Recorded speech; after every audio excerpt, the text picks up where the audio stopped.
দানের শীষের পক্ষ থেকে, দেশনেত্রী বেগম খালেদা জিয়ার পক্ষ থেকে, আমাদের নেতা জনাব তারেক রহমানের পক্ষ থেকে একটি সালাম পৌঁছে দিবেন ঘরে ঘরে। যদি বিএনপি রাষ্ট্র পরিচালনার দায়িত্বপ্রাপ্ত হয়, সরকার গঠন করে, তাহলে এই পেকুয়া চকরিয়া যত যা কিছু উন্নয়ন আছে ইনশাআল্লাহ ভরপুর উন্নয়ন হবে। রক্ত দিয়েও পারবো না।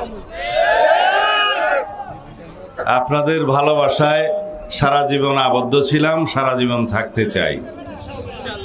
আপনাদের খেদমত করার সুযোগ আল্লাহ রাব্বুল আলামিন যদি দেন, তাহলে এটাই হবে আমার জন্য জীবনের সবচেয়ে বড় পাওয়া। জীবনের শেষ মুহূর্ত পর্যন্ত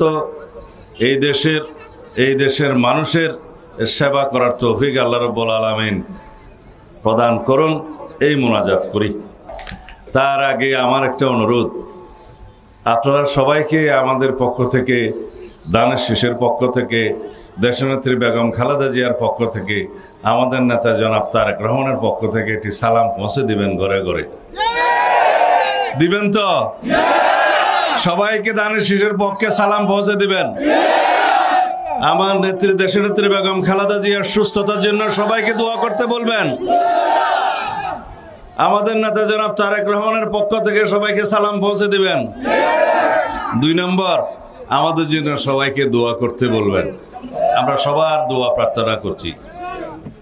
3 নম্বর, দানের শীষের পক্ষে একটা ভোট প্রার্থনা করবেন। করবেন?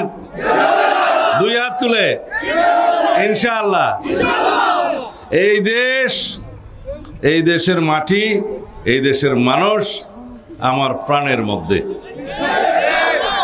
আপনারা জানেন ইনশাআল্লাহ আগামীতে জনগণের সমর্থনে, আল্লাহ রাব্বুল আলামিনের অশেষ রহমতে যদি বিএনপি রাষ্ট্র পরিচালনার দায়িত্বপ্রাপ্ত হয়, সরকার গঠন করে, তাহলে এই পেকুয়া চকরিয়া যত যা কিছু উন্নয়ন আছে ইনশাআল্লাহ ভরপুর উন্নয়ন হবে।